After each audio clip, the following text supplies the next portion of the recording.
돌리고요. 우리 총신의 라양환 교수님, 총신대학교 교목실장으로 계시는 라 교수님께서 성명서 발표해 주시겠습니다. 기도가 있습니까? 기도가?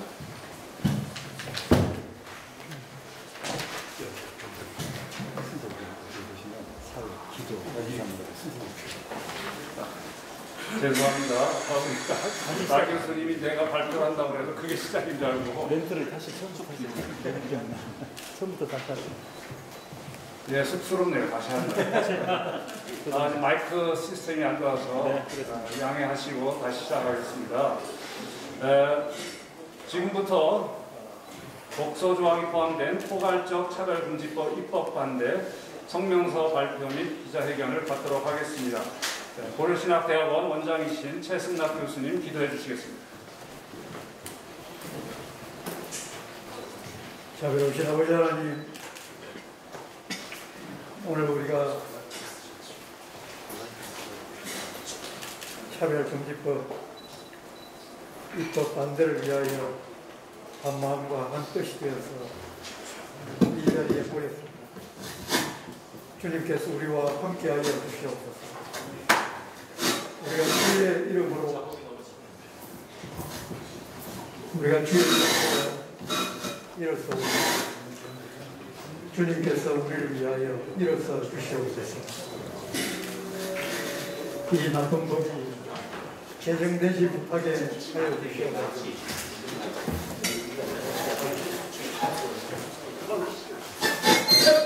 앞으로도 계속 그 도모가 일어나지 못하도록 하나님께서 막으시고 주관하여 주시옵소서. 주님, 우리가 이 자리에 모여서 하나님 앞에 서며 우리의 지금까지의 날들을 돌아보니 우리의 부족한 것, 허물이 너무나 많이 보입니다. 우리에게 자유가 주어져 있을 때에 그것이 당연한 것인 것처럼 생각합니다. 주의 복음을 위하여 더 힘써 외치며 가르치며 섬기지 못하였던 것을 용서하여 주시옵소서.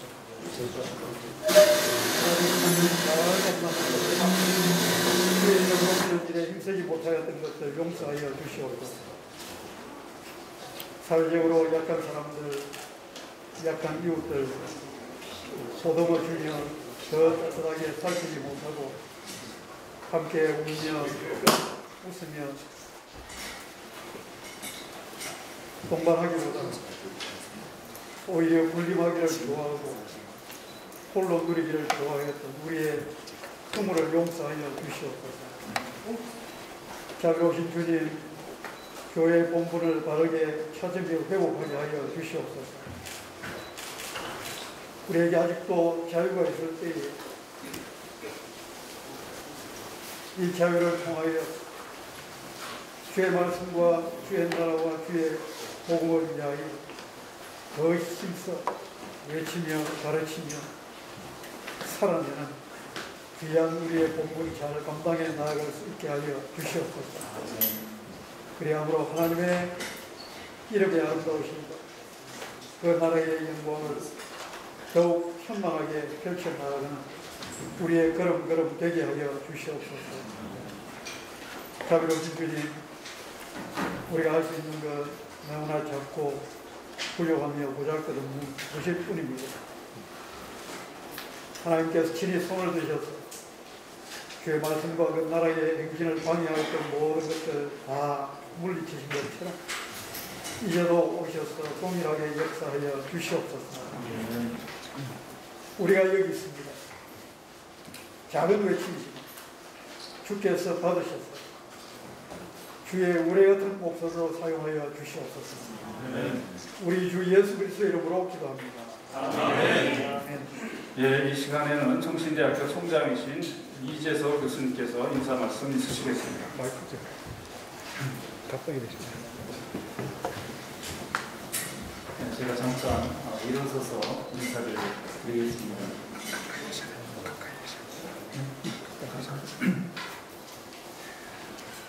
우선 이렇게 뜻깊은 행사를 저희 대학에서 실시할 수 있게 된 것을 크게 기쁨으로 생각을 합니다.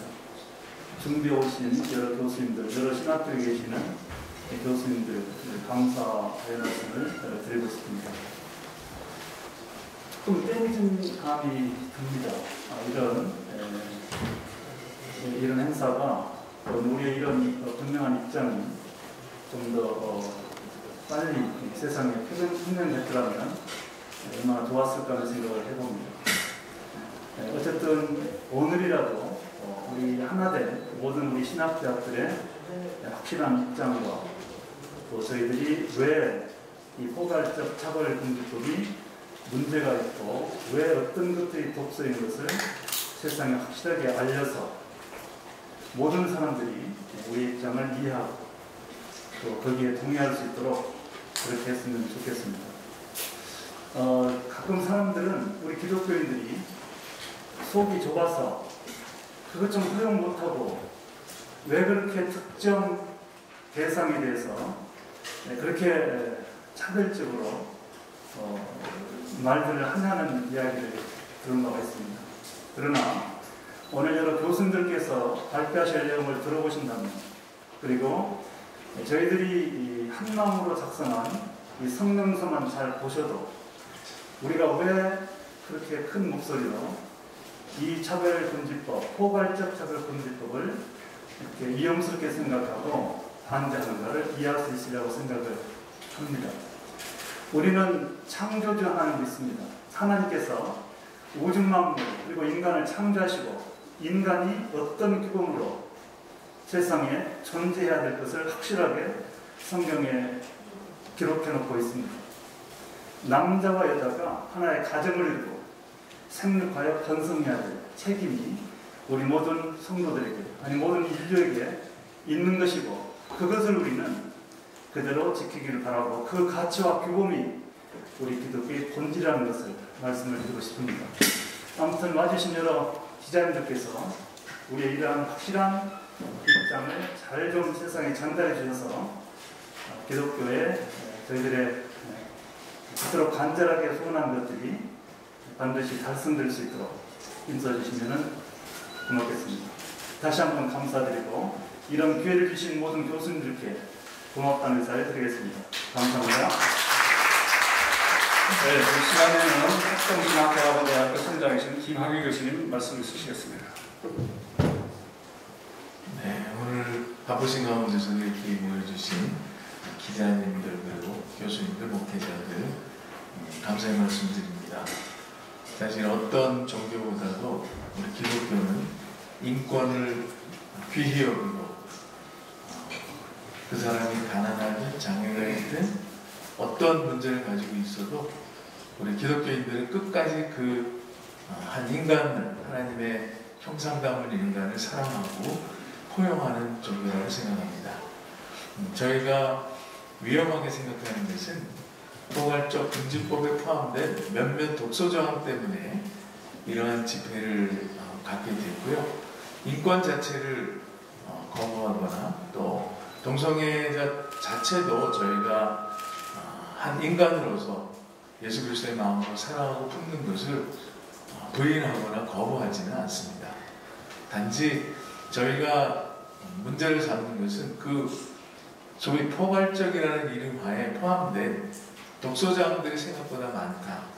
그것은 기독교적 신념이나 성경의 가르침을 파괴할 수 있고 또는 마음대로 선포할 수 없는 제약을 많이 담고 있다. 그래서 저희가 용인할 수 없음으로 인해서 이 자리에 서게 됐습니다. 이 자리에 비로소 우리 교수님께서 이제 발표를 해주시겠습니다만은 무엇이 문제인가를 좀 더 명확히 세상에 알리고 이것이 인권 문제가 아니라 또 다른 이슈를 또 다른 문제들을 포함한 법조항이 될 것이라는 것을 염려해서 모였다는 사실을 분명히 알려주시면 고맙겠습니다. 이상입니다. 이 시간에는 성신대학교 교목실장이신 라야만 교수님 성명서 발표해 주시겠습니다.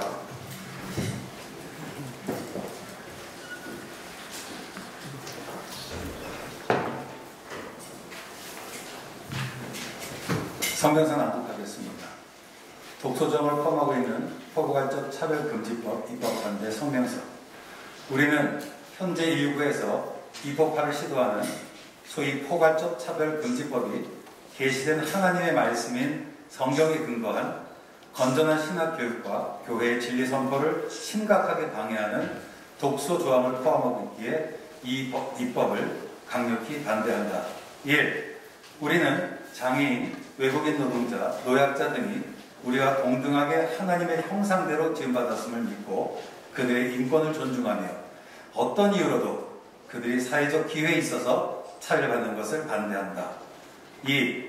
우리는 성경을 바탕으로 한 성경적 신학을 목회자 후보생들에게 가르치는 교육기관으로서의 사명과 종교의 자유를 명시한 헌법 제10조에 근거하여 신실한 목회자 후보생의 선발과 경건한 생활지도를 무력화하고 성경적 신학교육 자체를 범죄라고 규정할 수 있는 차별금지법 제31조와 32조의 입법을 반대한다.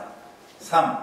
우리는 인간을 남자와 여자로 창조하신 하나님의 창조 질서와 양성평등을 명시한 헌법 제36조에 근거하여 남성, 여성 이외에 개인의 취향에 따른 분리할 수 없는 제3의 성을 명시한 차별금지법 제2조 1, 4, 5호를 반대한다. 4. 우리는 한 남자와 한 여자의 결합으로 가정의 제도를 만드시고 인류를 다스리시는 하나님의 통치와 국민의 양심의 자유를 명시한 헌법 제19조에 근거하여 성적 지향에 따른 성별 변경, 동성애 및 여러 종류의 성행위 등에 대한 반대와 비판을 법적으로 금지함으로써 건전한 사회 윤리를 파괴할 수 있는 차별금지법의 입법을 반대한다. 5.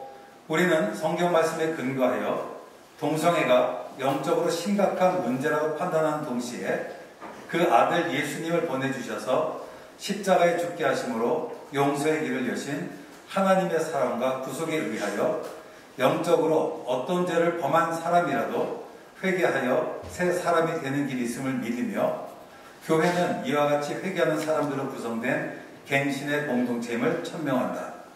6. 우리는 독소 조항인 성적 지형과 성별 정체성의 차별 금지를 입법하기 위해 이를 포함한 24가지의 24가지의 차별금지 사유 제3조 1호를 들어 국민의 신앙, 양심, 학문, 사상에 따른 표현의 자유를 저해하고 위반 시 최대 3천만 원 이하의 이행 강제금과 손해액의 2에서 5배에 달하는 최하 500만 원 이상의 징벌배상금 등 각종 법적 책임을 부과함으로써 대다수 국민을 범법자로 만들어 역차별하게 될 전체주의적 차별금지법을 제정을 반대한다. 7. 이에 우리 신학교육기관들의 교수에는 성경의 진리를 왜곡하고 시민의 자유를 제한함으로써 사회와 교회에 부정적인 영향을 미치게 될 차별금지법의 입법을 강력히 반대한다. 2022년 6월 3일 포괄적 차별금지법안과 평등법안을 반대하는 전국 신학대학 17개 학교 교수 518명 1도. 감사합니다. 이제 보충 논의가 들어갈 텐데요. 여기 순서 맡으신 앞에 계신 분들은 이제 하단해 주시고 이승구 교수님, 하재성 교수님, 장세원 교수님, 박재훈 교수님 등단해 주시면 감사하겠습니다. 네, 보충하기 전에 저희가 잠깐 기념 촬영을 해야 될 것 같아서요. 참여하신 우리 신학대학교 교수님들을 잠깐 앞으로 나와 주시겠습니까? 한번 저희 잠깐 사진 촬영 좀 하겠습니다.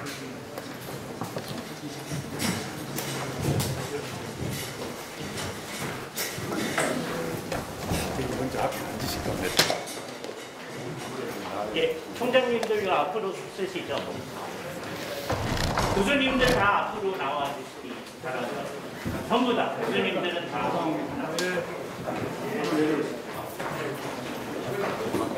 가운데로 오시죠. 교수님들 다 앞으로 나와 주시죠. 예. 거기서 무슨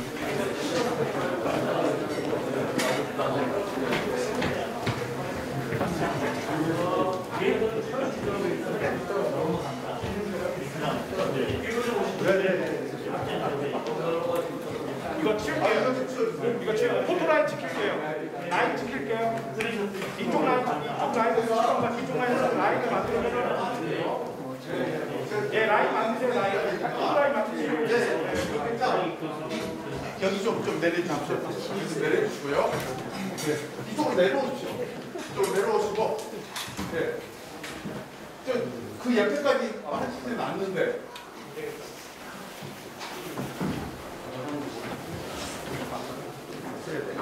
자, 기자님, 옆으로 들어오세요. 그 기기 다 나옵니다. 자, 찍겠습니다. 자, 찍겠습니다. 하나, 둘.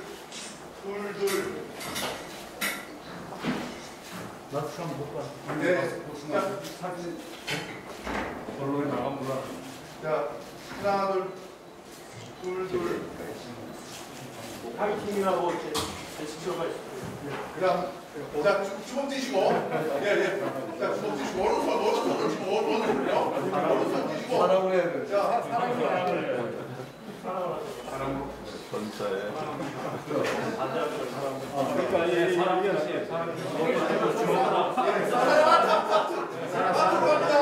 마트로 갑니다. 송장님 마트로 갑니다. 마트 한 번도 안 해보셨습니다.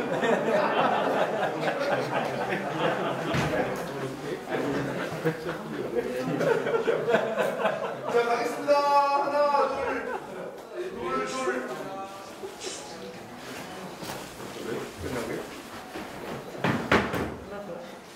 아니요, 저 계속 찍습니다. 계속 찍고 있습니다. 자, 예, 됐습니다. 감사합니다.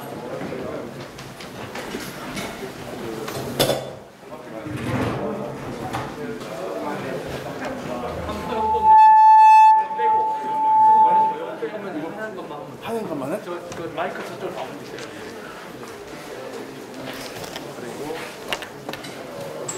예, 마이크 나와요. 예, 이거 잘 나오고 있습니다. 이거 같이 키시면 하울링 돼요. 예. 교수님. 자, 이거 일로 놔두셔야 되는데. 몇 분 오십니까? 네 분이요. 네 분이에요? 예. 5명 하십니다. 예. 그냥 그 아들 하니까 누구야 될지 몰라. 하나님이 그 아들을 예. 이걸 좀 더 빼겠습니다. 예. 거기에 망가져가지고 저기 이거 배터리가 없어. 망가져가지고 마이크 하나로.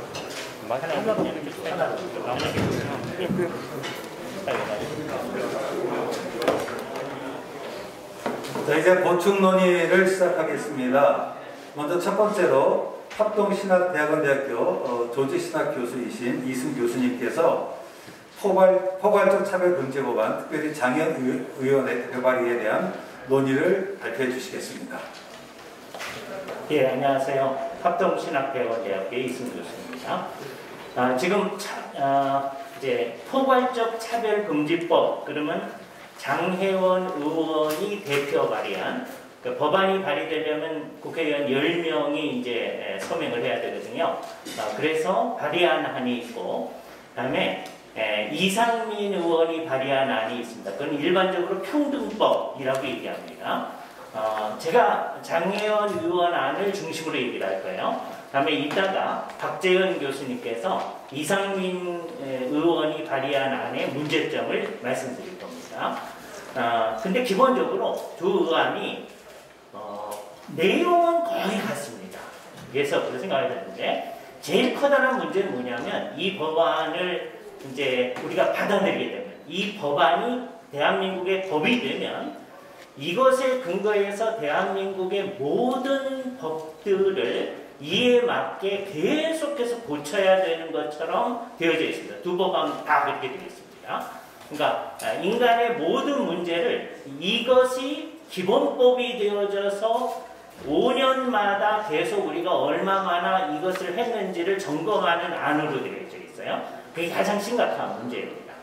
그래서 만일에 이 법안이 이제 통과됐을 때 어떤 사람이 어떤 사람을 차별했다라고 얘기되어졌을 때 어떤 일이 벌어질 건가 하는 일을 중심으로 제가 말씀을 드리겠어요.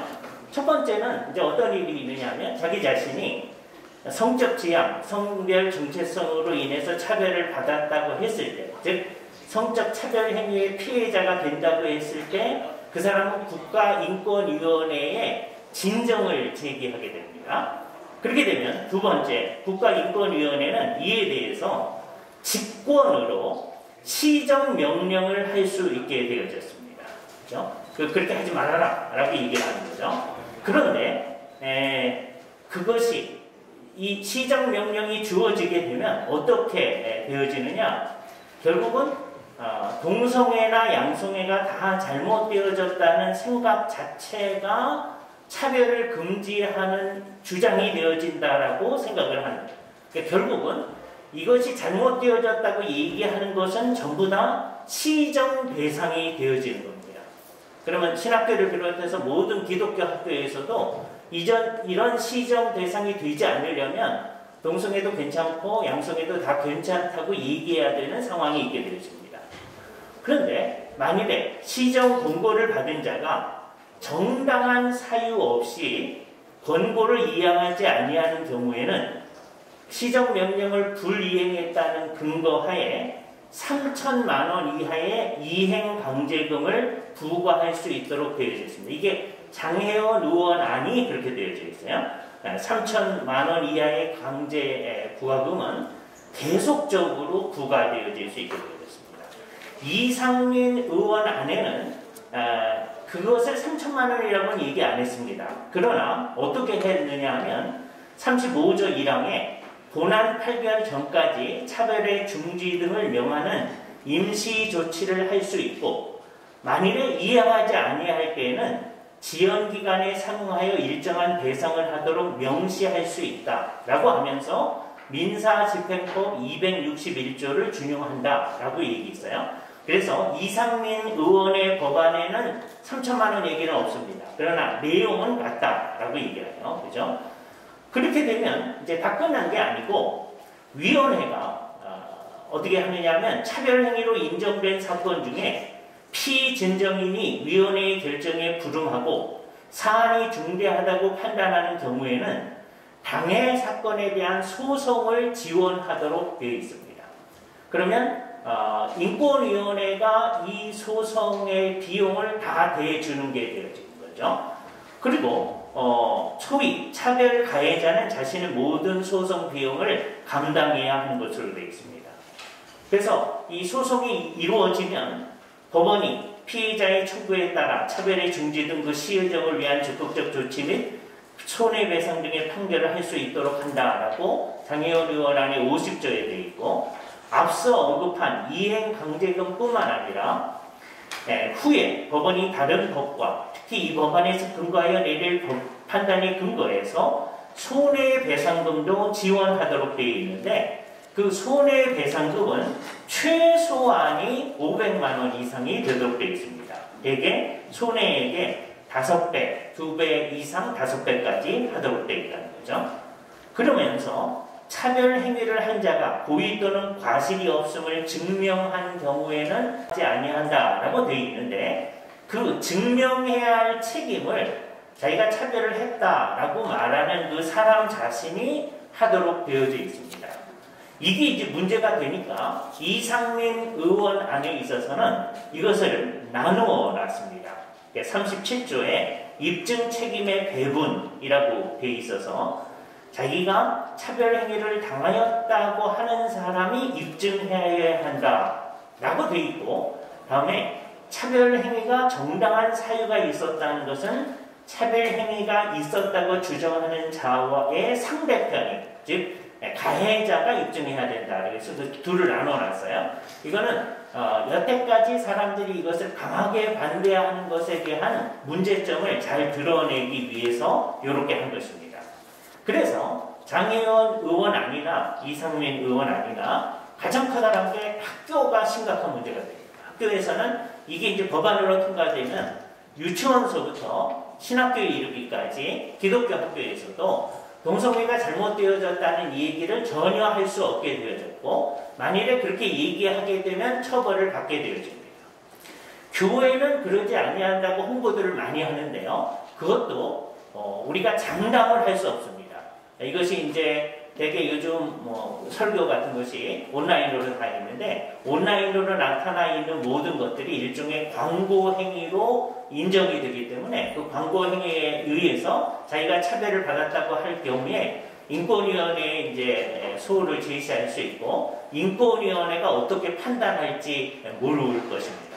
그래서 이런 모든 점에 비춰봤을 때 이것이 우리나라의 법이 되지 않도록 우리는 힘써야 한다고 생각해서 우리들은 이런 독소 조항 문제 때문에 이 차별금지법 또는 평등법을 문제 삼아서 우리는 이것에 강한 반대를 표현하는 것입니다. 이상입니다.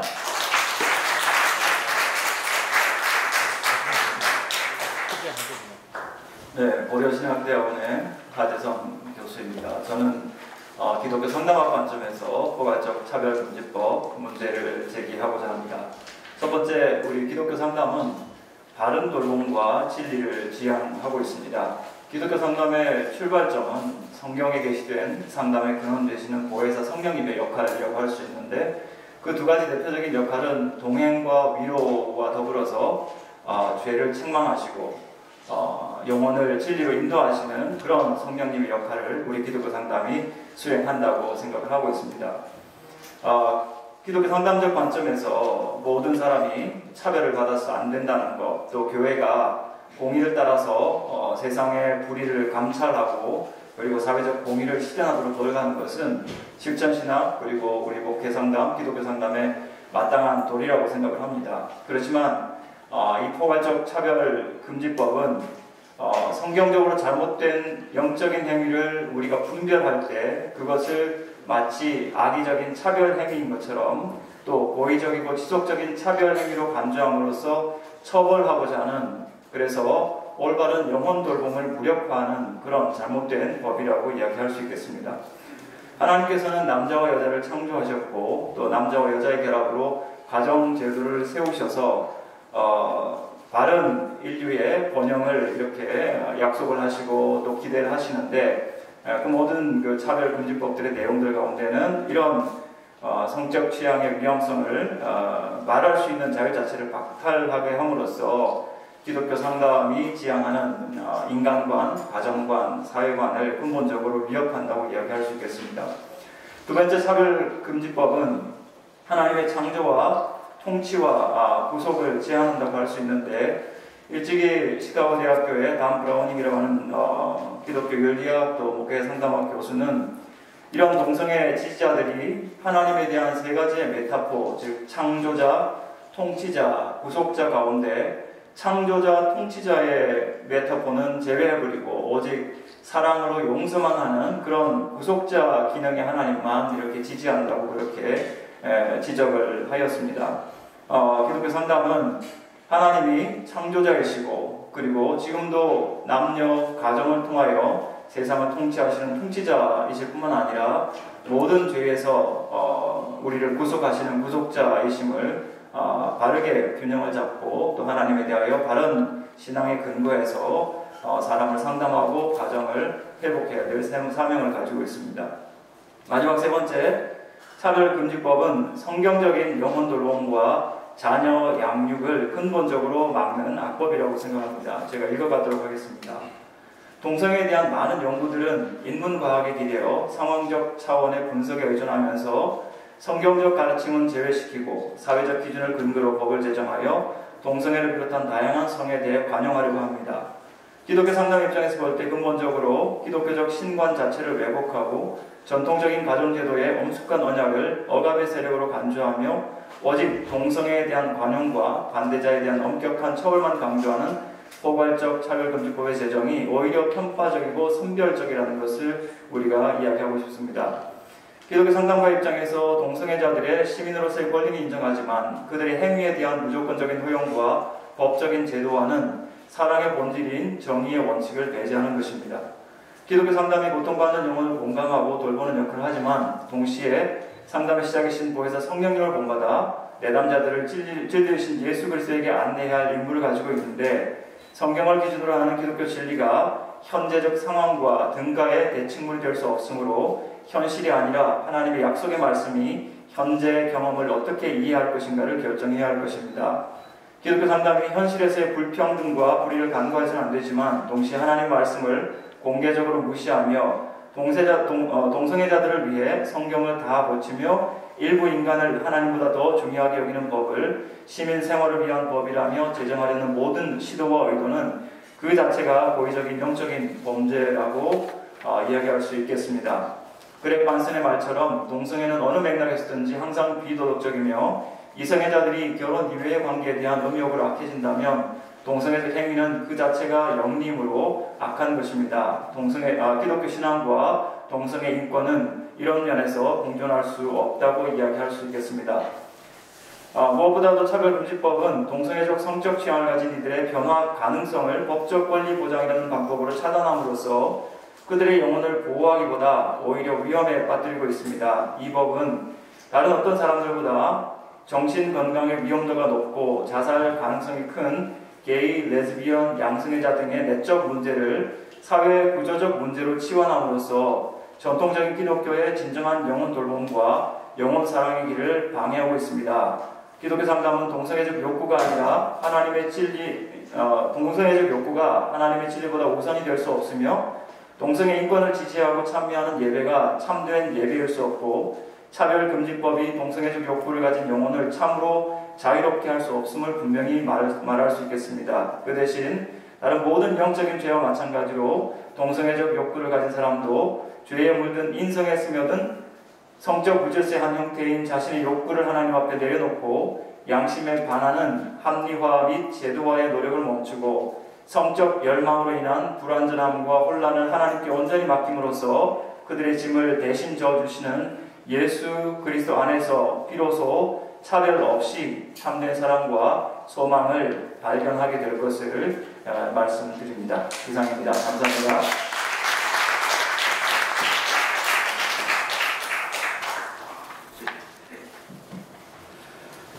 반갑습니다. 국제신학대학원대학교에서 구약을 가르치는 장세원 교수입니다. 저는 차별금지법과 관련하여서 좀 더 본질적인 문제를 다루고자 합니다. 결국 차별금지법의 가장 본질적인 것은 결국 이제 결혼 혹은 부부 혹은 가정이라는 그 정의가 한순간에 무너질 수 있다라는 것에 있다고 생각합니다. 사실 우리가 지금 이런 법의 세세한 부분까지 지금 우리가 물론 논의를 하지만 결국 이것이 통과가 되면 근본적으로 결국은 우리가 지금까지 지켜왔던 부부의 정의를 다시 재정의해야 되고 또 아버지와 남자의 아빠와 엄마 부모의 정의도 다시 내려야 하는 그런 심각한 위기가 있기 때문이라고 저는 생각합니다. 지금 인류 역사상 많은 그 사상이나 또 이념들의 도전이 있었지만 그래도 한 남자와 한 여자의 결합이라는 이 전통적인 결혼관은 계속 지켜져 왔습니다. 그런데 21세기 들어서 정말 엄청난 이제 도전이 온 겁니다. 지금 인류의 역사 속에서. 그게 바로 무엇이냐면은 지금까지 우리가 지켜왔던 바로 이 전통적인 결혼관이 지금 무너질 수 있는 그런 위기에 봉착해 있다고 생각합니다. 그래서 저는 구약을 가르치는 그 교수로서 차별금지법 자체보다도 이런 차별금지법을 지지하는 소위 성경을 믿고 하나님을 믿는다고 하는 분들의 그 차별금지법을 옹호하는 분들의 그 입장에 대해서 좀 짤막하게 반론을 좀 제시하고 싶습니다. 이건 뭐 전문적인 논문 형식이 아니기 때문에 선언적 형식으로 짤막하게 저의 입장을 정리했습니다. 그러면 소위 우리 그 기독교인 중에서 이 차별금지법을 옹호하는 분들의 주장이 어떠하냐면은 생물학적인 남성과 여성 이외에도 개인의 취향에 따라서 여러 형태의 성별이 존재하고 이런 성별의 다양성이 하나님의 창조의 결과라는 것입니다. 그리고 개개인의 성적 취향은 존중되어야 하고 그것이 하나님의 뜻이라고 강변합니다. 물론 뭐 이런 주장하는 분들에 대한 구체적인 소스는 여기는 제가 올리지 않았지만 충분히 찾을 수 있을 것이라고 생각합니다. 저는 이런 주장에 대해서 좀 반론을 제시하고 싶습니다. 하나님의 이런 주장은 하나님의 창조의 질서와 그 창조를 허무는 무질서의 경계를 무너뜨리는 심각한 위험성이 있는 주장들이라고 저는 생각합니다. 하나님은 창세기 1장에서 이 창조의 세계를 창조하시고 그 창조된 세상은 질서화된 세상이라고 저는 믿습니다. 그리고 이 질서화된 창조의 절정이 바로 안식이라고 봅니다. 그리고 이 하나님의 창조된 안식 속에서 하나님의 창조 질서를 잘 드러내주는 하나의 예가 바로 무엇이냐면 바로 결혼의 질서라고 저는 생각합니다. 그런데 이 결혼의 질서를 어떻게 규정하냐면 분명하게 창세기 2장에서 한 남자와 한 여자의 결합이라고 분명하게 규정을 하고 있습니다. 그런데 이제 창세기 3장 이후에 이 타락 이후에 타락한 인간의 욕망에 의해서 질서화된 이 하나님의 창조 질서가 이제 무너지기 시작하는데 하나님을 떠난 가인의 후세의 삶의 방식 속에서 이런 창조 질서를 거스리는 죄의 모습이 나타나는데 가장 대표적인 예 가운데 하나가 무엇이냐면 바로 라멕이라는 사람의 죄입니다. 근데 라멕이 어떤 죄를 범하냐면은 일부 다처를 행합니다. 여러분 일부 다처가 왜 문제가 됩니까? 그것은 한 남자와 한 여자의 결합을 결혼으로 규정한 하나님의 창조 질서를 한순간에 무너뜨릴 수 있는 무질서의 죄의 형태이기 때문입니다. 여기서 우리가 눈여겨보아야 할 점이 무엇이냐면은 단순히 일부 다처제가 죄다라는 것보다도 이런 행위가 하나님께서 제정하신 결혼의 창조 질서를 무력화시킨다는 점입니다. 그래서 위험한 것이고요. 그래서 일부 다처 외에도 한 남자와 한 여자의 결합을 결혼으로 규정한 그 어떤 다른 형태의 그런 이 남자와 여자 혹은 뭐 동성 간의 모든 결합은 다 하나님의 창조의 질서에 역행하는 것이다 라고 우리는 말할 수가 있습니다. 그래서 하나님은 이스라엘이라는 백성을 다시 하나님 부르시고 그와 그 백성과 함께 언약 백성으로 하나님이 삼으시는데 특히 출애굽기 19장 6절에 보면은 언약 백성으로 삼으실 때 이스라엘 백성의 정체성을 무엇으로 규정하냐면 거룩한 백성이라고 규정을 합니다. 즉, 이 거룩한 백성의 특징은 무엇이냐면은 그때부터 다시 또 안식일을 지키게 됩니다. 안식일을 지킨다는 것은 무엇을 의미합니까? 무엇을 의미합니까? 창세기 1, 2장에 있는 바로 그 하나님의 창조의 질서에 따르는 언약 백성이라는 것을 의미합니다. 그럼 반대로 하나님과 언약을 맺지 않는 백성의 특징은 무엇입니까? 하나님의 창조의 질서에서 벗어난 사람들이라는 것을 의미합니다.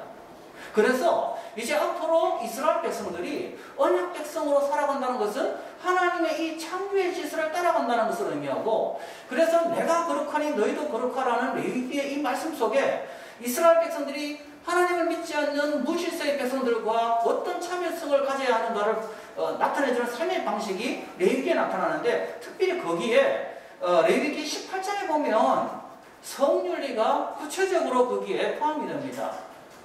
그러면 이런 이스라엘 백성들이 금지되는 이런 수간이라든지 근친상간이라든지 동성애와 같은 이런 것들은 누가 했다는 겁니까? 하나님의 창조 질서를 거스르는 바로 이방인들의 삶의 방식이었다는 것이고 그러면 그들과 구별되는 거룩한 백성으로 살아야 할 이스라엘 백성들은 어떻게 살아가야 되는가? 하나님의 창조의 질서에 따라가야 한다는 것을 의미하는 것입니다. 어떤 사람들은 소위 말하는 이 차별금지법 혹은 동성결혼을 옹호하는 그런 소위 이 크리스찬이라고 하는 분들 중에서 이렇게 주장합니다. 그것은 구약 시대에 속한 것이고 구약의 율법에 속한 것이 아닌가. 오늘 우리가 살아가는 이 시대에는 전혀 적용되지 않는다.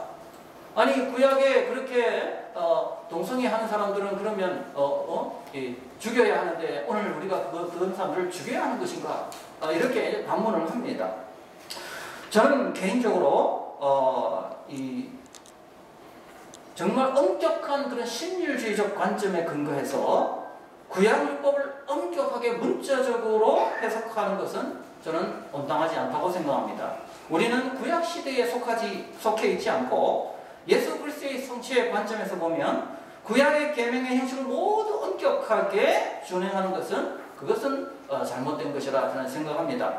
그럼에도 불구하고 구약의 그 율법의 정신은 폐기된 것이 아니고 그 정신에 담겨있는 의미는 예수 그리스도의 복음의 빛 속에서 더욱 확장되고 강화됩니다. 예수님께서 마태복음 5장에서 그 율법의 정신이 폐기된 것이 아니고 더 강화되고 있음을 더욱더 강조하고 있습니다. 특별히 베드로전서에 가면 1장 15절에 보면 신약교회의 의무를 어떻게 표현하냐면 내가 거룩하니 너희도 거룩하라 라는 레위기의 그 말씀을 그대로 가져와서 구약시대의 백성이나 신약시대의 백성이나 변하지 않는 하나님의 언약 백성의 책임과 의무는 바로 하나님의 창조의 질서를 지키는 이 거룩을 끝까지 지켜가야 한다는 것입니다. 불행하게도 우리 그리스도인들은 한국교회가 세상과 구별되어야 할 사명을 다하지 못했음을 저는 깊이 자각합니다.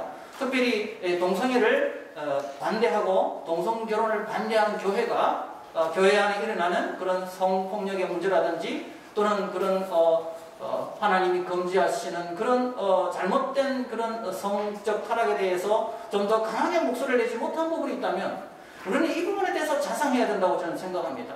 그래서 그 사람들이 우리를 향하여 당신들이 이중잣대가 아니냐 이런 손가락질을 하기 때문에 우리는 동성결혼과 이 차별금지법을 반대하는 이 목소리만큼이나 우리 한국교회 안에서 일어나는 부패에 대하여 좀 더 큰 목소리를 내야 되지 않는가 저는 개인적으로 그렇게 생각합니다. 그렇지만 나아가 우리는 그런 목소리를 내고 우리 스스로에 대한 자성을 하고 회개의 목소리를 우리가 내면서도 여전히 우리는 이런 하나님의 창조 질서를 파괴하는 이런 무질서의 도전 앞에서도 단호히 맞설 수 있는 용기가 저는 필요하다고 봅니다.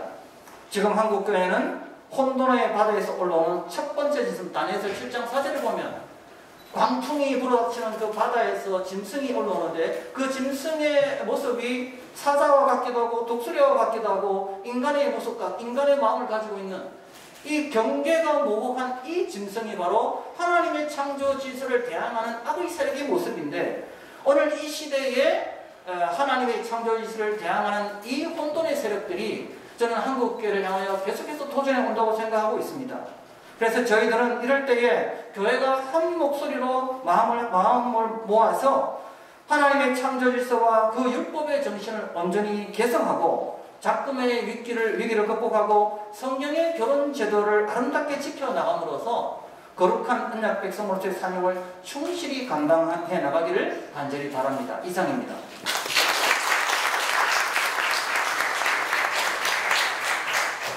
네, 충천대학교 신학대학원 조이신학 및 기독교 윤리 과목을 가르치고 있는 박재영 교수라고 합니다.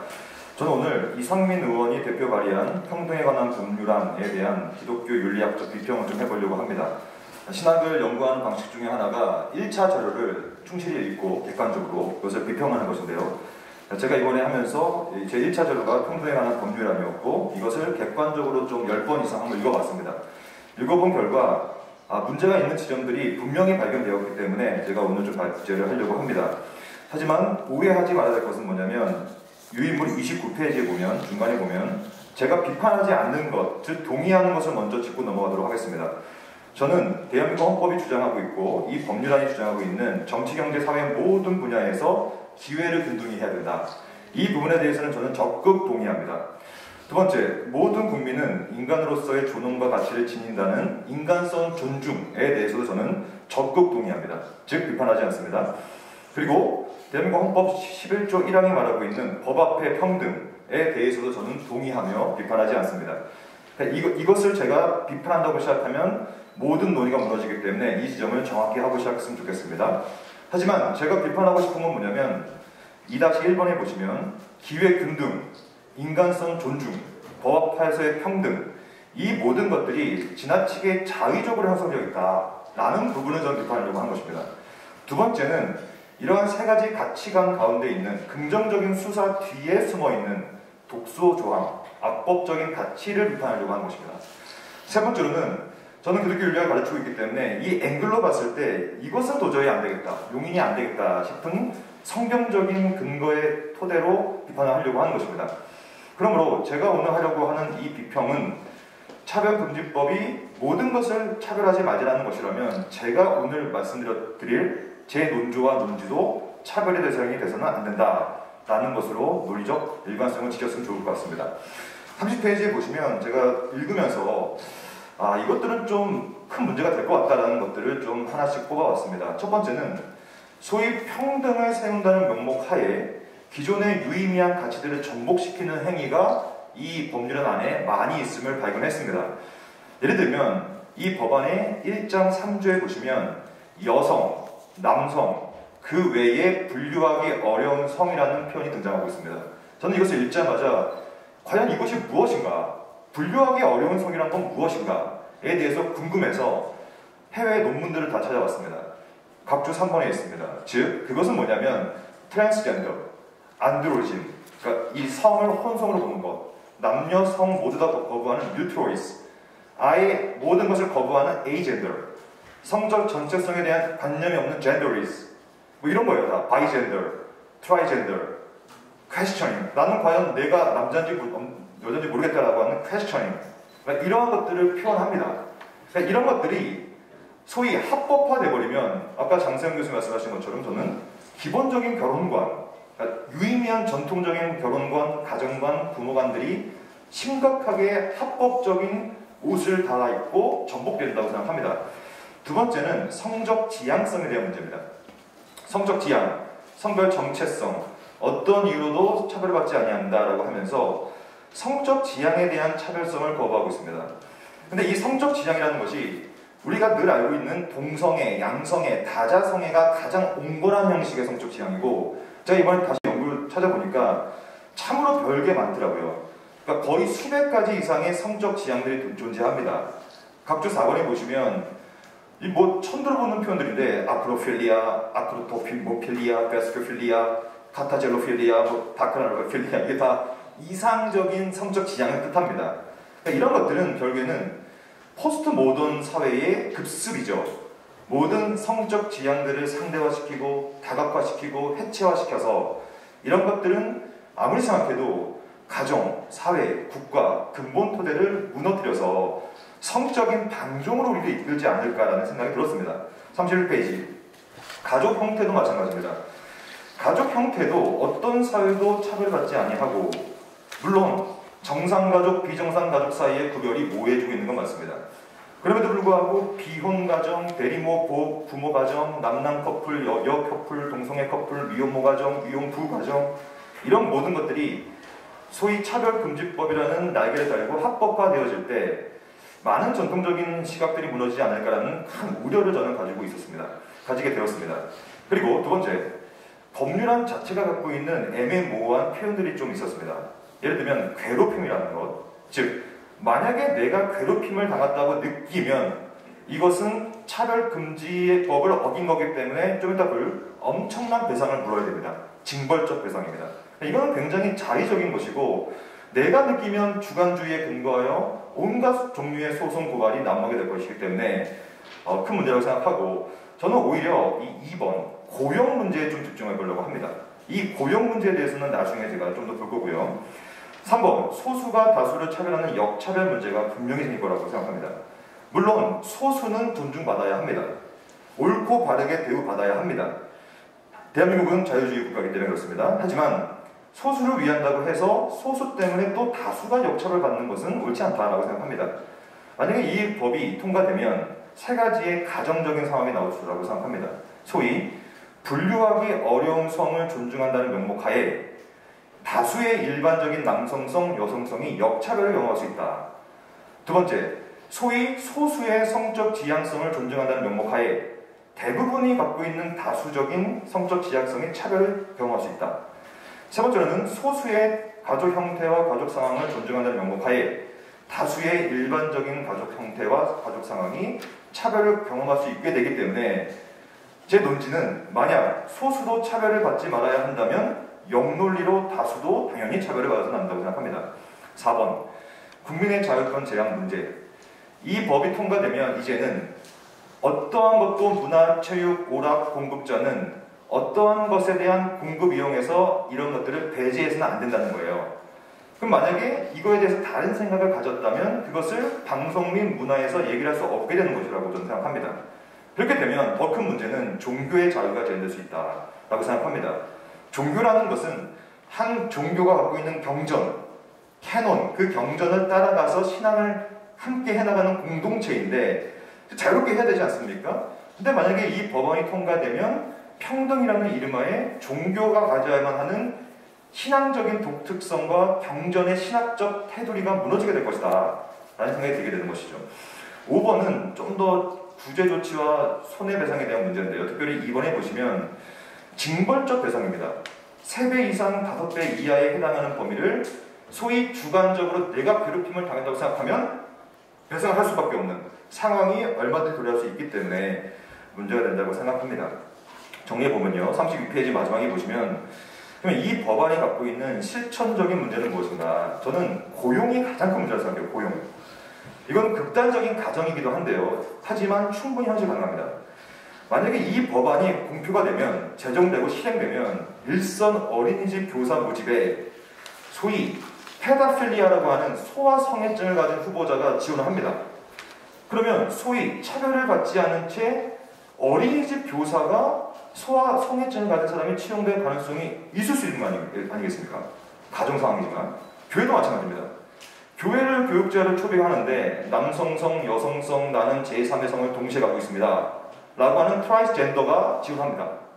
그러면 소위 차별을 받지 않은 채 합격되어서 특별히 교회 사역을 하면서 가정 사역을 담당해버리면 어떻게 될 겁니까? 이건 분명히 문제 아닙니까? 신학교를 생각해 봅시다. 신학교 교수를 초빙합니다. 근데 다자성애를 지향하는 거예요. 동성애 가정을 현재 이루고 있고, 그리고 이분은 성적 지향이 관음증인 겁니다. 그래서 신학교 교수 화장실에 숨어가지고 관음증을 즐기고 있는 스코포필리아 성향을 가지고 있는 후보자가 있으면 이것을 어떻게 우리가 차별을 받지 않은 채 최종 합격시킵니까? 핵심은 무엇입니까? 고용을 할 때는 저는 그렇게 생각합니다. 각 단체마다 내규에 따른 기준점에 준해서 하는 게 맞습니다. 고용을 하려면. 이는 차별이 아니라 당연한 것이죠. 근데 저는 이 법률안은 이 당연한 상식을 전복시키고 있다라는 생각이 듭니다. 전반적인 총평은 차별과 차이의 문제라고 생각합니다. 사실 차별과 차이는 같지 않습니다. 즉 차이를 인정하는 것과 차별을 하는 것은 같은 것이 아니죠. 왜냐? 남자와 여자는 서로 다르다고 해서 차별하는 건 아니거든요. 그것이 창조 질서니까요. 남자와 여자가 서로 다르다고 해서, 즉 차이가 있다고 해서 남자를 차별하거나 여자를 차별하거나 이런 것이 아닙니다. 하지만 이 법률은 차별과 차이의 그런 기본적인 관계성마저도 좀 혼동하고 있는 것이 아닌가. 그리고 만약에 이 차이 때문에 차별이 실제로 발생한다면 사회적 합의 하에 그 차별을 최소화할 수 있는 법안을 만들면 되는 것인데, 왜 모든 차이를 차별로 상정한 다음에 그 모든 차이를 전복시키고 날카롭게 거세시키는 소위 금지를 법안을 만드는 것은, 제가 이것을 10번 이상 객관적으로 충실히 읽어본 결과 이것이야말로 법적 폭력이 아닌가라는 생각이 들었습니다. 나가면 읽겠습니다. 물론 이 법률 안에는 어느 정도 대안책도 있습니다. 예를 들면 특정 직무, 사업 수행에 성실상 불가피한 경우에는 차별이 아니다. 혹은 다른 법률의 규정에 따라 차별로 보지 아니하는 경우에도 차별이 아니다 라고 대안책이 있습니다. 하지만 제가 볼 때 이 대안책은 너무 많은 비판을 받기 때문에 약간 침소봉대의 느낌이 납니다. 미봉책 느낌이 납니다. 왜냐하면 이 법안 전반에 걸쳐서 표현된 논조는 차별에 해당하지 않는 것에 집중하기보다는 오히려 차별에 해당하는 것에 또한 차별 규정에, 처벌 규정에 훨씬 더 집중하고 있기 때문에 그렇습니다. 마지막으로 기독교 윤리학은 성경적인 가치관 위에서 삶의 방향성을 설정하는 학문입니다. 남과 여라는 성 정체성의 창조 질서, 영리가 아닌 순리에 근거한 성적 지향, 부모와 자녀라는 가정 형태, 이러한 관점에서 봤을 때 평등에 관한 법률안은 수용 가능한 범주 너머에 위치한 법률안이라고 저는 판단했습니다.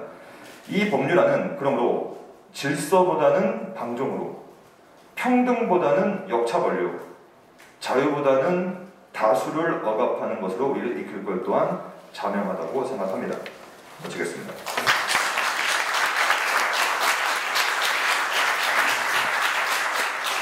이제 기자분들 가운데서 혹시 질문이 있으신 분들은 자유롭게 질문을 해주시기를 바랍니다.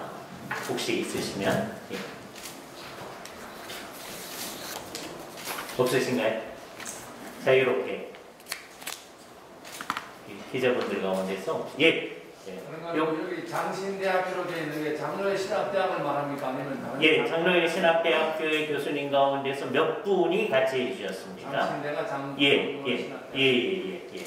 특히 신약학 분야의 교수님들, 장신대 신약학 지금 대표 교수가 소기청 교수인데요. 소기청 교수하고 같이 신약학을 가르친 교수님들은 다 같이 해주셨습니다.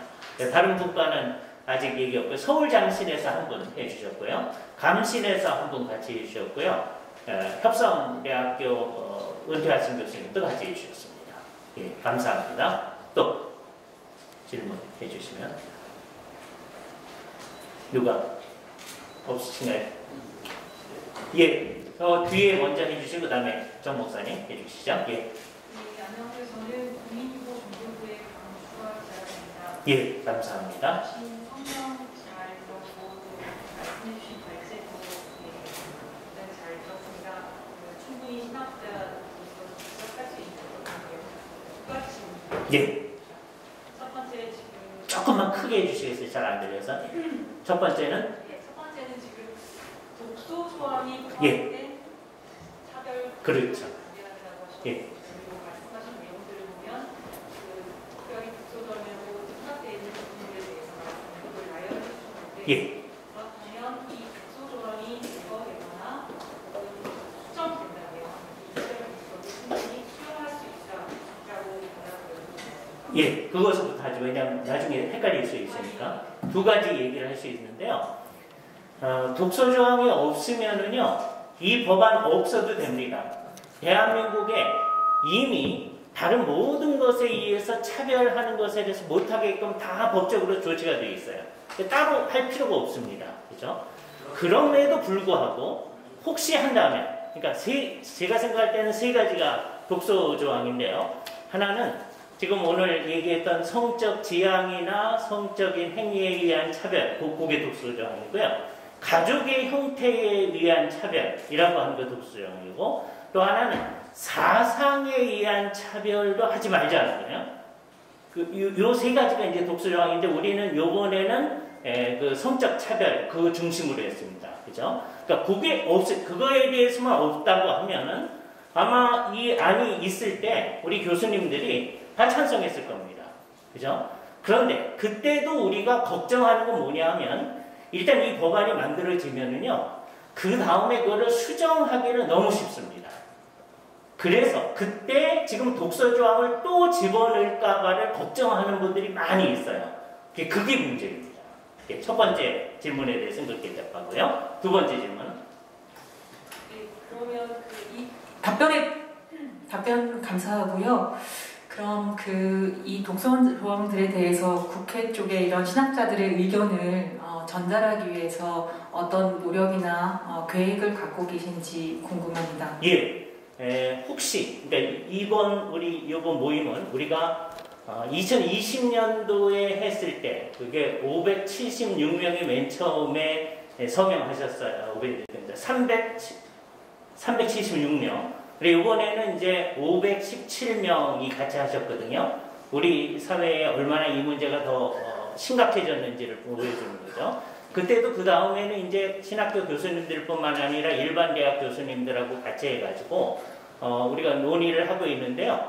국회 회관에서 이런 문제를 포함해서 이제 이러한 모임을 가질 수 있지 않을까 하는 논의를 하고 있습니다. 그게 어떻게 되는지 잘 모르겠어요. 그래서 국회에서 이 법안을 이제 구체적으로 법안심사위원회에 상정하지 않아주기를 바라는 거죠. 거죠. 그리고 본회의에 상정하지 않아주기를 바라는 겁니다.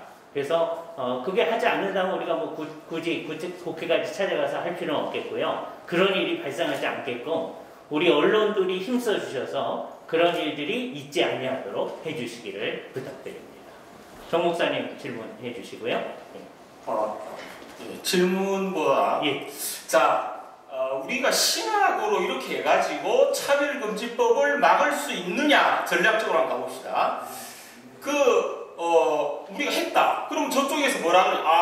총신대에서 뭐 이리저리 이야기하는데 기독교 일부 보수주의자들이 반대합니다. 17%입니다. 그러나 대다수의 국민들은 이 차별금지법에 찬성을 합니다. 그런 논리로 나가거든요. 제가 그 동성애로 국가연구교수도 했고, 버클리에서 동성애 그 연구도 했고, 저기 한교총 기도회 할 때에 교회 기도회만에 안 된다. 그래서 국회의원들을 대거 참석시킨 사람입니다. 그래서 이 교수님한테 우리가 이것을 국회에서 하자. 기독 국회의원들 다 나오고 저쪽에 입법하는 사람도 구경하도록 현장에서 우리가 나서야 된다. 쉽게 이야기하면 이 차별금지법은 기독교가 반대하는 법이 아니라 국민 악법이다. 여기에 담겨져 있는 에이즈 문제, 그리고 뚜껑 열린 뚜껑 열린 징벌 보상이 되면 박 총장님이 동성애 반대 설교를 하겠는 유튜브로 했는데 그거를 본 사람 10만 명이 혐오감을 느꼈다면 얼마나 배상하실 겁니까? 엄청나. 그리고 제가 여기서 기자들끼리 말하기보다는 왜 이 장의 왜 자꾸 나오느냐, 뭐가 있느냐 뒤에, 그것도 있는데. 우리가 초점을 국민학법이고 이것이 국가를 망치는 법이다라는 것을 논증하는 신학적인 서포팅이 있어야 된다. 그 점에 대해서 좀 어떤 전략적인 그 논의를 가져주시면 어떻냐 그렇게. 네, 감사합니다. 그러니까 이건 이제 우리끼리 하는 얘기고요. 그다음에 이거를 이제 오늘 아침에도 우리 김병훈 교수님께 얘기를 하셨는데 믿지 아니하는 분들한테 얘기할 때는 그분들이 이해할 수 있는 용어를 우리가 번역을 해서 해야 되겠죠. 그래서 우리들이 지금 이렇게 만들어 놨던 안을 이제 이 사회 속에서 이제 어떤 식으로 표현을 해내느냐, 이게 소위 공적 신학의 이제 문제인데요. 그 논의는 이제 다음 단계에서 우리가 하도록 할 것입니다. 일단은 교계에서 이렇게 의견을 모았습니다. 계속 질문해 주십시오. 조인신문 지용길 목사입니다.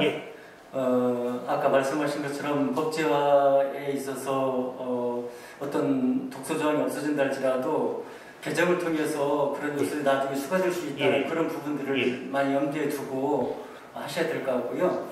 이제 제가 좀 물어보고 싶은 것은 뭐냐면은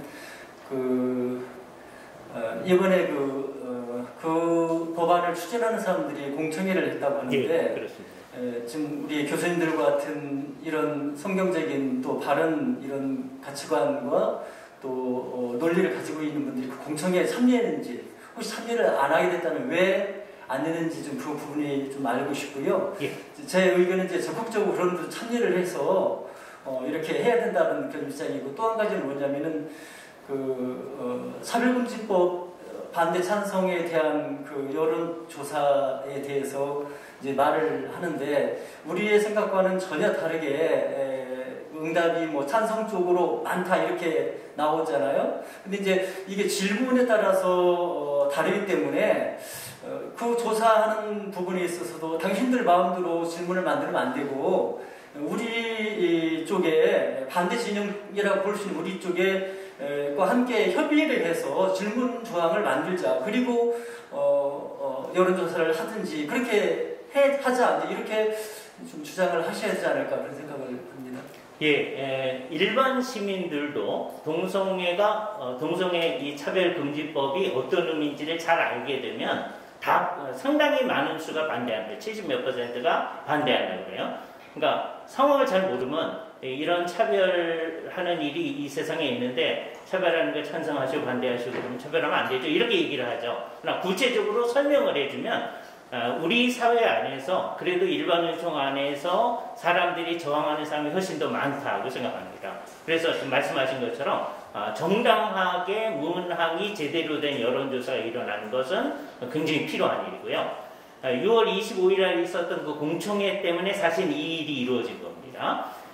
그분들이 공청회 한다는 얘기를 듣고 그거에 대해서 우리들은 이제 문제를 삼아야 되겠다 해서 이제 각 학교의 교수님들의 회의가 같이 동원되어져서 이 일이 이루어졌거든요. 그런데 그 자체도 한 당 중심으로 다른 사람들을 배제하고 공청회를 하셨어요. 그 안에서도 그렇습니다. 그러니까 우리 같은 사람은 오라고 하질 않죠. 그래서 공정한 공청회가 되지 않습니다. 그렇죠? 그래서 공정한 공청회, 공정한 언론에서의 의논들 이런 것들이 필요하다라고 생각되었습니다. 감사합니다. 예.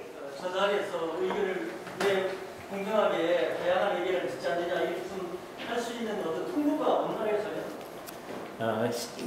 실질적인 통로는 없죠. 이제 간접적으로 우리가 할 수 있는 여러 국회의원들을 통해서 간접적으로 할 수 있는 방안밖에 지금은 없습니다.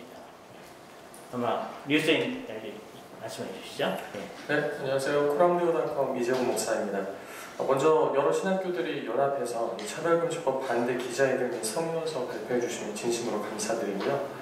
궁금한 점은 이 한국교회 및 한국사회 그리고 한국사회 이제 다음 세대까지 이런 일들이 있을 때 여러 가지 문제점들이 많을 거라고 모두가 예견하는데요.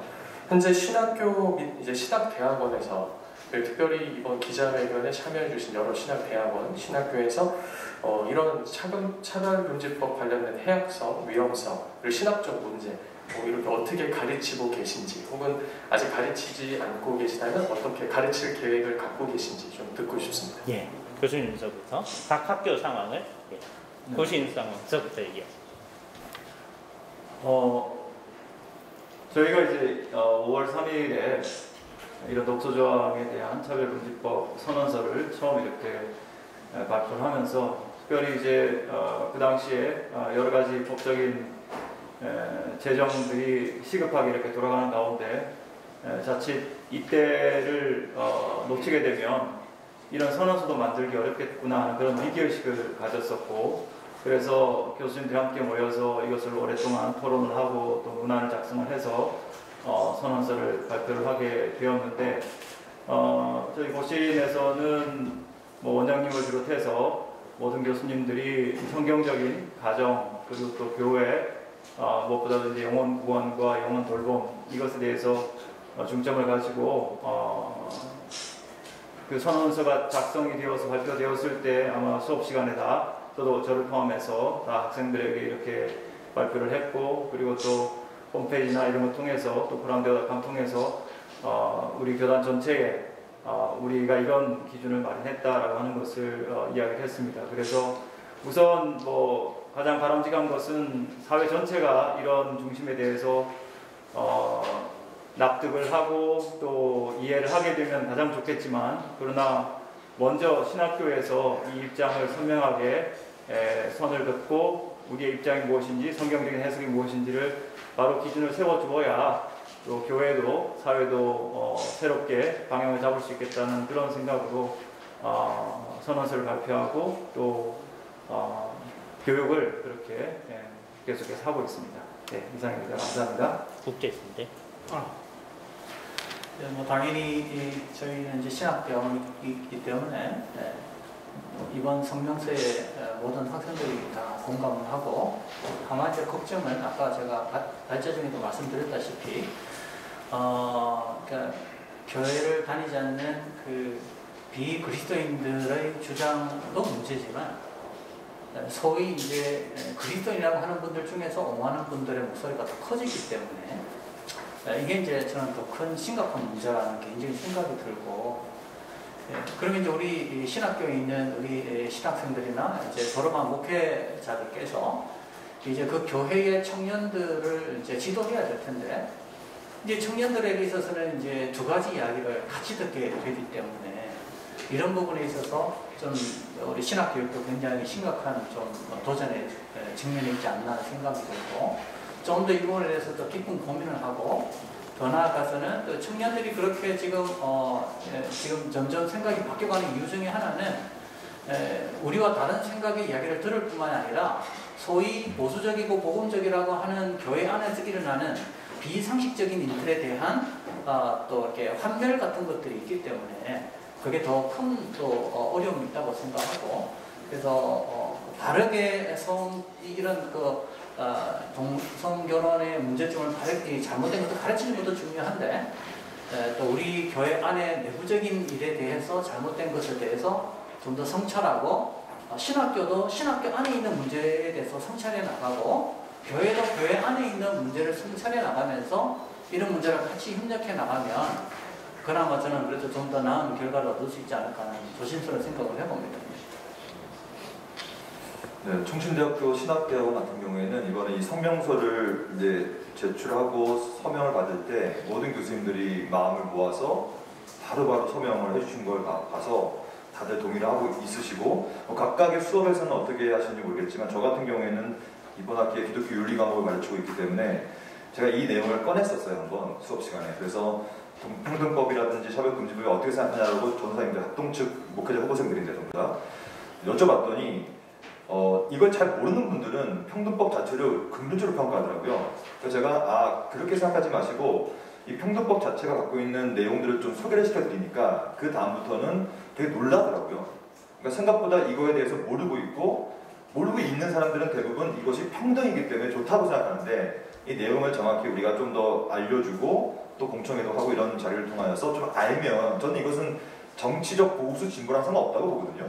이거는 진영을 떠나서 그냥 성경적인 가치를 갖고 있으면 딱 보면 이상함을 느낄 겁니다. 그거를 우리가 좀 더 했으면 좋을 것 같아서 저도 그 작업들을 좀 수업 시간에 했던 기억이 좀 있습니다. 합동신학대학원대학교는 우리 교수님들이 전부 오늘 다 오셨습니다. 그게 이제 무언가를 보여주시는 거죠. 우리 모두가 다 어떻게 생각하는지. 저 뒤에 이제 질문 있고요. 그 다음에 한 질문만 더 받고, 마이크 혹시 전달이 저 뒤에. 그 다음에 저기 있는 자매님.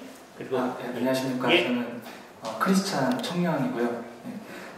제가 알기로 오늘 이 자리에 올 때 지금 다른 이제 교단의 모든 교단에서 오신 게 아니라 침례교하고 감리교의 교수님께서는 이제 참석을 안 하신 걸로 알고 있습니다. 혹시 맞을까요? 침신 교수님들도 참석을 하셨고요. 감신 교수님도 두 분이 같이 하셨습니다. 네. 그래서 제가 여기 주신 이 성명서 논문에도 보니까 교단의 신학대가 빠져 있어가지고 제가 여쭤봤던 거고, 모든 교단의 신학교들이 연합을 해서 이 차별금지법 입법을 반대하는데 같이 동참해서 하고 있는지, 그렇지 않다면은 어떤 이유 때문에 이게 의견이 갈리고 있는지 그게 좀 궁금해서 질문을 드리게 되었습니다.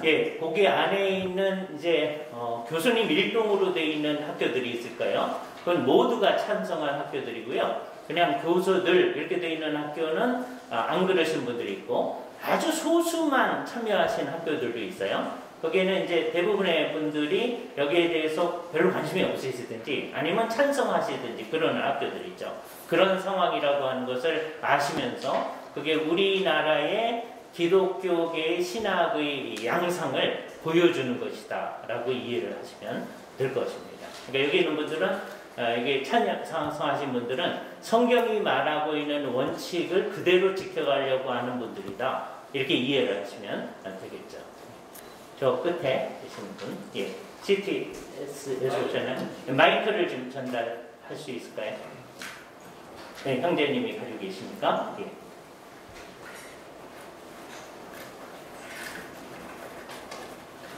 CTS 기자님 질문 후에 또 하시고 싶으신 분 손들 표현해 주시죠. 네, CTS 이현주입니다. 먼저 이번 성명서 발표와 기자회견 잘 들었습니다. 저 두 가지 질문 드리고 싶은데요. 첫 번째 질문부터 말씀드리겠습니다. 이제 그동안 차별금지법을 반대하는 성명서나 성명 발표를 하신 분 단체나 기관이 참 많았는데요. 이번에 특별히 신학 교수님들이 모여서 발표하신 성명서가 어떤 의의가 있다고 생각하시는지 궁금합니다. 이거 그냥 제가 얘기를 해드려야겠죠. 옛날 20년도에도 우리가 했습니다. 똑같이 그때는 장혜영 의원이 첫 번째 법안 나왔을 때 그걸 일반적으로 포괄적 차별금지법이라고 하거든요. 그때도 우리들이 다 같이 했었었는데요.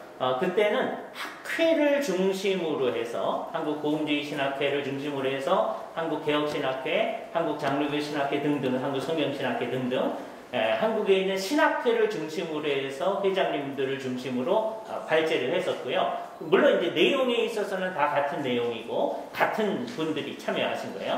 근데 이번의 특성은 뭐냐면 각 학교의 교수회가 중심으로 움직여졌다고 합니다. 그러니까 각 학교가 이것의 의미를 굉장히 의미 있게 부여하고 있다.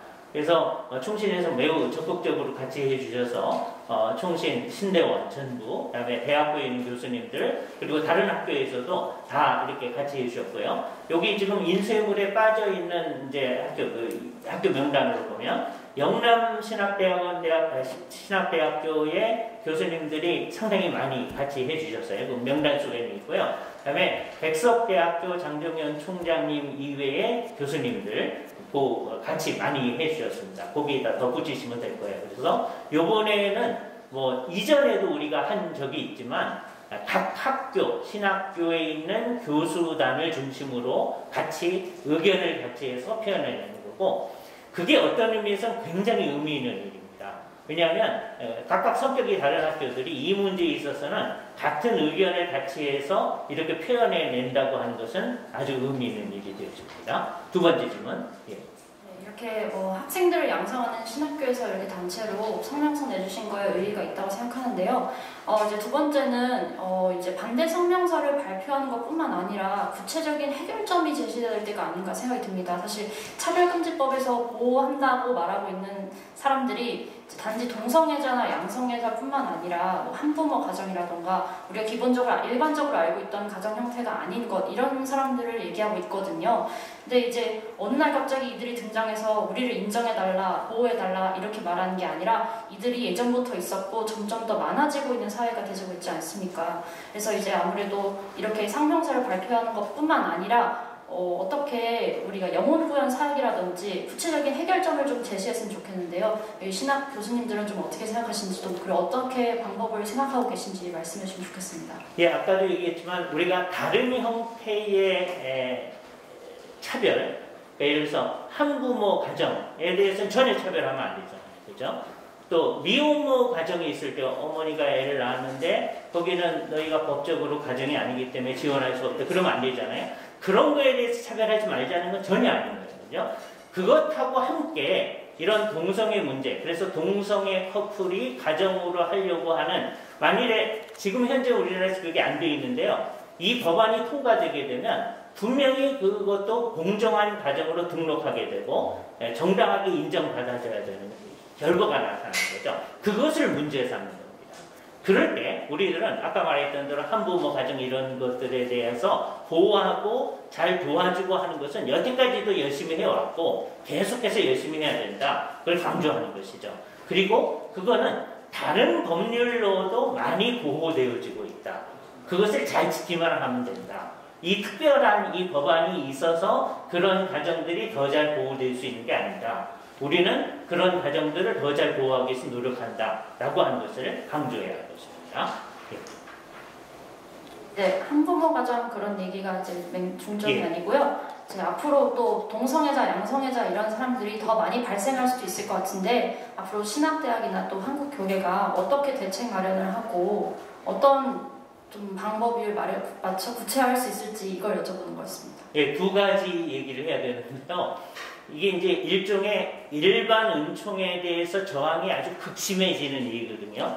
일반 은총은 저항할 수 있는 은총이기 때문에 사람들은 계속 저항합니다. 이 세상 속에서. 그런데 어떤 때는 그게 아주 저항이 심해지는 거죠. 옛날에는 동성애라고 하는 것은 안 믿는 사람들도 이거는 조금 숨어야 될 것처럼 생각하고 있었었는데 이제 그것을 공개적으로 나타내는 커밍아웃하는 일들이 나타나잖아요. 그런 일들이 많아지는 거죠. 그럴 때 우리는 성경적 가치를 잘 가르쳐서 그 사람들로 하여금 성경의 가치로 돌아올 수 있도록 우리가 늘 해오던 일을 계속할 것입니다. 그죠? 그러니까 그런 사람들이 점점점 더 숫자가 늘어나는 것보다 그랬을 때 나타나는 특히 남성 동성애자들의 경우에 있어서 건강상의 심각한 문제가 발생하거든요. 그래서 나이가 많아지면 그것에 대해서 그분들이 얼마나 심각한 문제를 호소하는지 모릅니다. 여기에 대해서 산 증인이 우리에게 있으니까 이호나 목사님 같은 분들이 우리한테 좋은 증언을 해줄 수 있을 거고, 그런 분들을 위해서 이 반대하는 일을 하는 것이다 라고 하는 것을 생각하면서 그분들을 위한 활동이 이런 반대 활동의 한 부분이다 라고 하는 것을 생각해 주셨으면 합니다. 마지막 질문 요 앞에 해주시고요. 예. 마이크가 필요하실까요? 그냥 해주시죠. 네, 그냥 할까요? 예. 박재현 교수님. 예, 박 교수님. 아까 말씀하셨던 대로 지금 뭐 분류하기 어려운 성, 예. 성격 지향성 이런 거에 대해서 이 목사들도 주상적으로 듣고 있어요. 이게 젠더 30까지, 60까지 뭐 이런 거 정연하게, 그러니까 좀 정연하게 지적한 걸 그냥 얘기해야만 이들이 다가오지. 그렇게 하지 않으니까 점잖게 표현하니까 이 얼마나 더러운 건지 잘 모르고 있다고 저는 생각해요. 그래서 앞으로 교수님이 목숨을 걸고 좀 지저분하게 좀 얘기했으면 좋겠어요. 안 그러고야 이 잘 모르니까. 그 다음에 퀴어 신앙은 이단이가 아닌가에 대해서 좀 묻고 싶습니다. 그 다음에 제가 통합총 목사인데 그 통합총에는 헌법의 제2정치 26조에 직원 선택 12항 동성애자 및 동성애를 지지하고 옹호한다는 성경의 가르침에 위배되며 교회 직원 및 신학대학 교수, 교직원이 될 수 없다라고 분명히 못 박아 있습니다. 다른 교단에도 그렇게 있는지, 아니면 우리는 이렇게 통합처럼 박아놨으니까 개수진을 쳤다고 봐요. 물로 절 수도 없고 뺄 수도 막을 수 없으니까. 다른 교단에 있는지 답변을 드려야 먼저 얘기해. 하나님 은혜 주시면 목숨을 걸고 이 내용을 목숨을 건다기보다는 신앙의 양심, 신학적 양심으로 좀 저는 하려고 합니다. 그래서 제가 이것을 발제하면서도 또 연구하면서도 아닌 것 같다는 생각이 강하게 들어서 동참했던 것이고, 또 이러한 내용들을 좀 발제했었기 때문에 신학적 양심으로 좀 저는 좀 접근하려고 하고요. 그리고 퀴어 신학 같은 경우에는 저는 그것도 제가 좀 살펴봤더니 전혀 창조 질서와 성경 가치관에 부합하지 않습니다. 그건 분명합니다. 그래서 그 지점에 대해서도 기회가 되면 제가 좀 연구해서 발제를 좀 하려고 합니다. 그리고 그 외에 그 교단에 대한 하재성 교수님 퀴어 신학 얘기 잠깐. 예. 뭐 다른 무엇보다도 퀴어 신학을 우리가 반대하는 이유는 성경의 권위, 영감성 자체를 거부하기 때문이라고 저는 생각을 합니다. 그래서 하나님의 성령의 감동으로 이루어진 말씀, 기록된 말씀들의 권위를 완전히 훼손하고 그 대신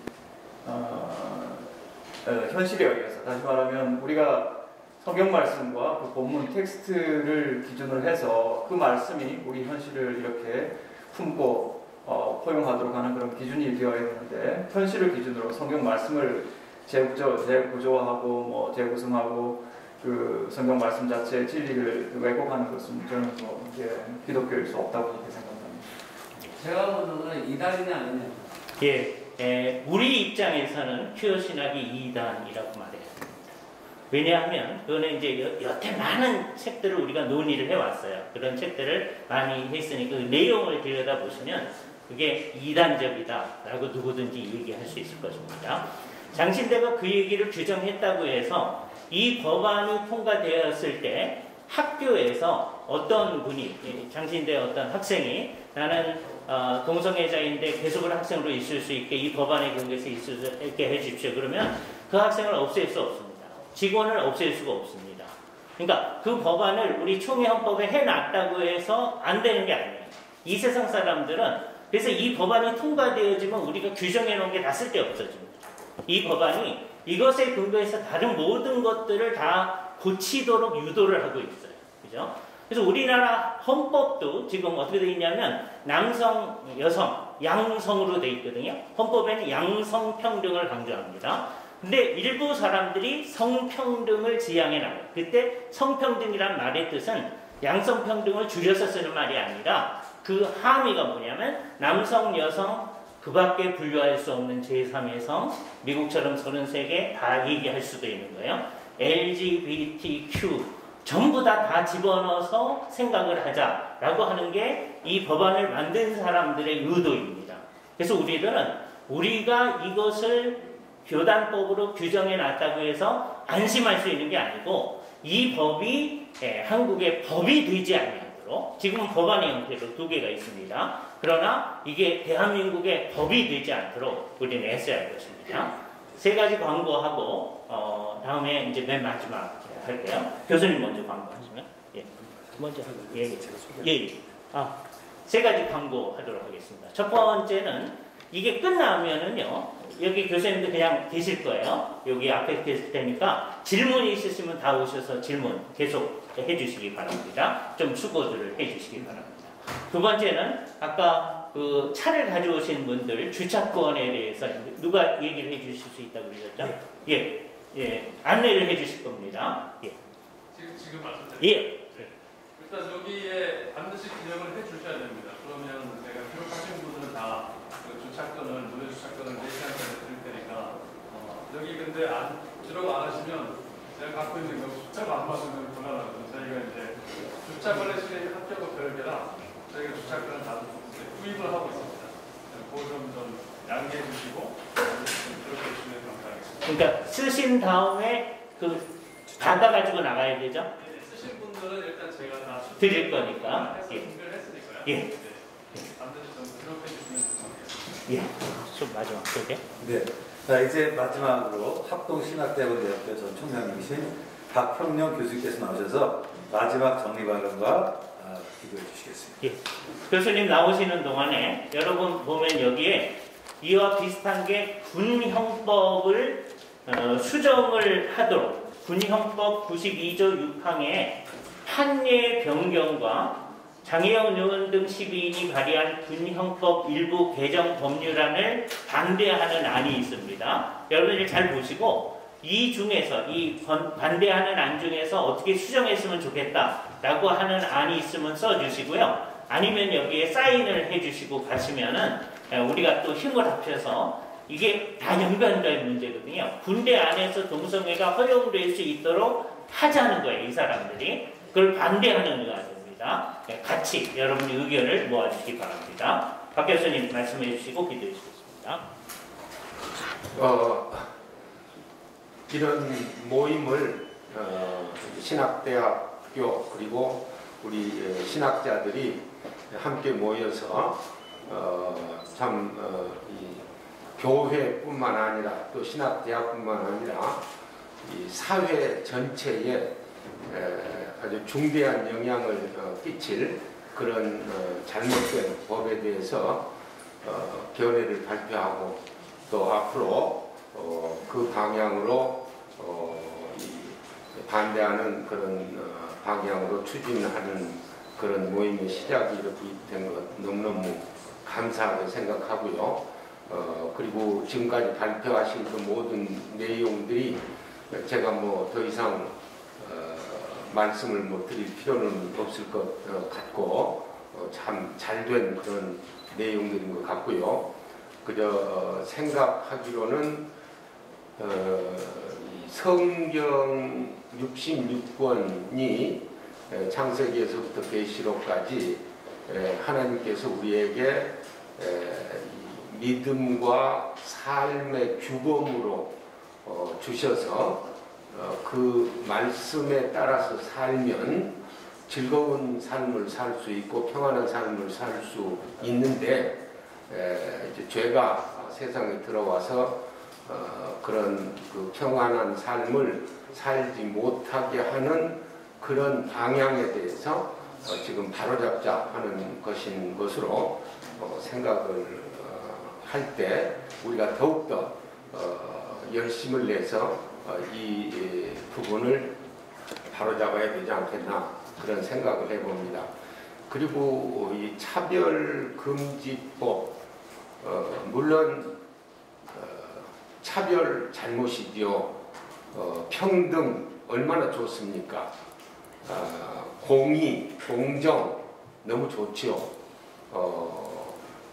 그럼에도 불구하고 지금 이 국회에서 시도하고 있는 이것은 제가 가만히 생각을 할 때 정상과 비정상을 비교를 할 때 비정상을 통해서 정상을 말살시키려고 하는 그런 의도가 담겨 있다고 생각을 합니다. 그래서 앞으로 신학교에서 가르치는 것도 힘들어질 것 같고 교회에서 설교하는 것도 힘들어질 것 같고 심지어 앞으로는 이런 모임도 할 수 없도록 그렇게 되지 않을까 그런 생각을 해봅니다. 며칠 전에요. 제가 동아일보를 집에서 보는데 여기 이렇게 동성애자에서 전향한 김정현 올림 이렇게 얘기해가지고 돈도 많이 들었을 것 같은데요. 얼마가 들었는지 모르겠지만 이분이 존경하는 윤석열 대통령님, 한동훈 법무부 장관님, 송두환 국가인권위원장님, 차별금지법 평등대표 발의한 국회의원님께 정의당 장혜영, 더불어민주당 이상민, 권인숙, 박주민 법제사법위원회 간사 그래가지고 거기 명단을 다 적었어요. 적어가지고 자기가 동성애자였다. 그런데 이제는 거기에서부터 벗어나왔다.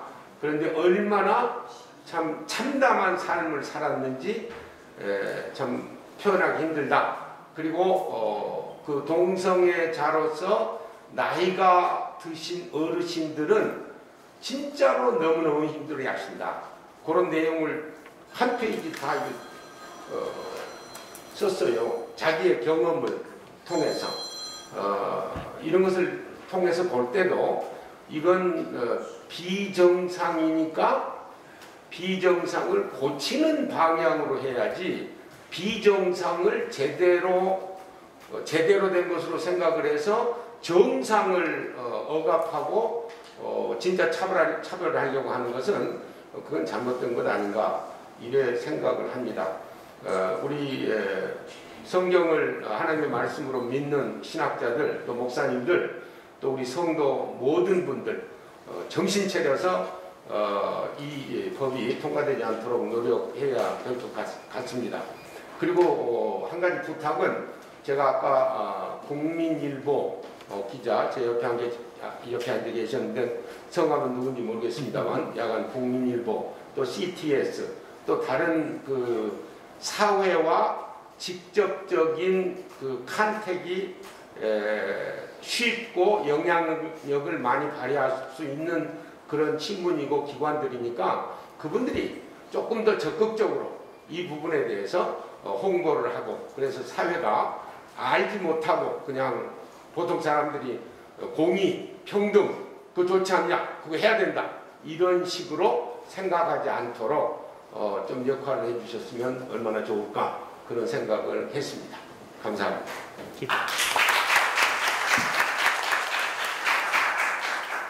걸어가신 아버지 하나님의 은혜를 진심으로 감사합니다. 하나님께서 이 세상을 창조하시고 남자와 여자를 창조하시되 동등하게 창조하시고 인격적으로 차별 없이 대해 주셨습니다. 그럼에도 불구하고 인간의 죄로 말미암아 우리 속에 여러 가지 잘못된 생각이 들어왔고 또 여러 가지 삶의 행태가 들어온 것 저희들이 잘 압니다. 우리 스스로 그런 사회에 살고 있고 영향을 받고 있는 것도 잘 압니다. 하나님 아버지 그런데 한국이 어쩌다가 이런 부분에까지 잘못된 방향으로 가고 있는지 참 답답할 뿐입니다. 하나님 아버지 기도하옵는 것은 특별히 국회의원들 생각들을 주님께서 주장해 주시고 앞장서서 이 차별금지법 이것을 통과시키려고 하는 그 국회의원들, 그들의 삶 속에서 진정으로 무엇이 참이고 무엇이 평등이고 무엇이 진리인지를 깨달을 수 있도록 주께서 간섭하시고 은혜를 베풀어 주시기를 간절히 원합니다. 아버지 하나님, 오늘 이렇게 귀한 교수님들이 나라의 잘못된 방향을 직시하고 그것을 고치기 위해서 앞장서서 이런 모임을 갖게 된 것을 진심으로 감사합니다. 하나님, 이런 모임을 통해서 우리가 소원하는 하나님의 영광이 드러날 수 있게 하시고 하나님의 질서가 시행될 수 있도록 주께서 복을 내려 주시옵소서. 그리고 소원하는 것은 하나님 아버지, 이런 모임의 결과가 긍정적인 방향으로, 좋은 방향으로 나타날 수 있도록 주께서 인도해 주시옵소서. 감사하옵고 예수님 이름으로 기도하옵나이다. 아멘. 네, 오늘 이렇게